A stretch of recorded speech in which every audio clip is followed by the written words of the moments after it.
2030, the Earth will experience rapid progress in the industrial sector. My conscience burning, my eyes are too cuddled up with a heart condemned. I should love you, and I swear I do.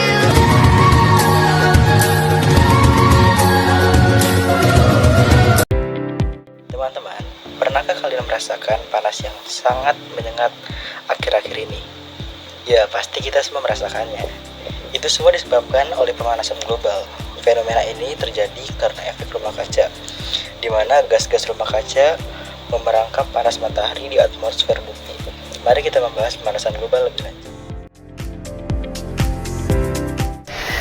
Kita masuk ke pembahasan pertama ya. Pertama-tama, tahukah kalian kalau pemanasan global adalah fenomena peningkatan suhu rata-rata di permukaan bumi, atmosfer, laut, dan daratan secara bertahap. Pemanasan global bisa disebut juga sebagai perubahan iklim atau krisis iklim. Biasanya, pemanasan global terjadi karena efek rumah kaca, yaitu ketika gas-gas rumah kaca seperti karbon dioksida, metana, nitrogen oksida, uap air, dan gas ionisasi sinetik menyerap radiasi inframerah dari matahari dan memancarkannya kembali ke permukaan bumi. Baik, selanjutnya kita akan sama-sama mencari faktor apa sih yang menjadi penyebab pemanasan global. Ternyata pemanasan global disebabkan oleh berbagai aktivitas manusia seperti menggunakan bahan bakar fosil seperti minyak bumi, batu bara, dan gas alam. Alih guna lahan, polusi sampah, plastik yang tidak dapat didaur ulang, boros menggunakan listrik, polusi udara akibat industri pabrik, menebang hutan menggunakan CFC. Lalu, dampak apa sih yang akan dirasakan karena pemanasan global? 1. Suhu yang terasa lebih panas.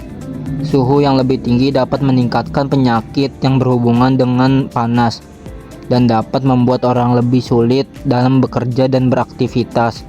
Kebakaran hutan lebih mudah terjadi dan lebih cepat menyebar ketika kondisi lebih panas. 2. Meningkatnya kekeringan air semakin langka di banyaknya daerah. Kekeringan dapat memicu badai pasir dan debu yang merusak, memindahkan miliaran ton pasir melintasi benua. Gurun bertambah luas sehingga mengurangi lahan tanaman pangan. Banyak orang sekarang menghadapi ancaman terjadinya kekurangan air yang terus-menerus. 3. Bencana yang merajalela. Perubahan suhu menyebabkan perubahan curah hujan. Akibatnya badai terjadi lebih sering dan lebih hebat, sehingga menyebabkan banjir dan tanah longsor, menghancurkan rumah dan masyarakat, dan menimbulkan kerugian miliaran.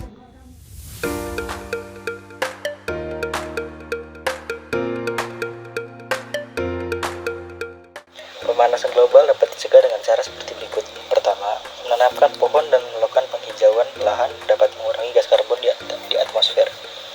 Pohon menghasilkan oksigen melalui proses fotosintesis. Kedua, menggunakan energi alternatif seperti energi surya, angin, panas bumi, dan biomasa.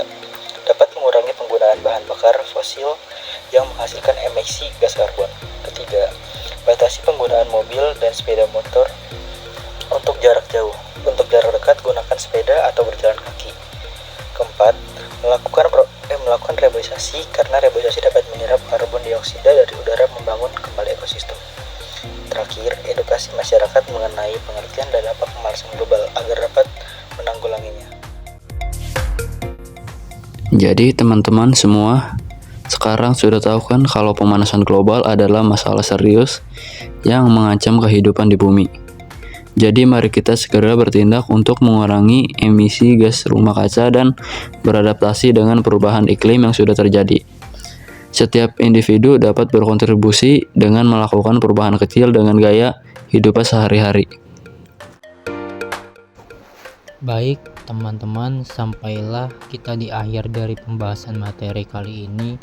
Apa ada yang kalian ingin tanyakan atau kurang dipahami? Silakan boleh ditanyakan.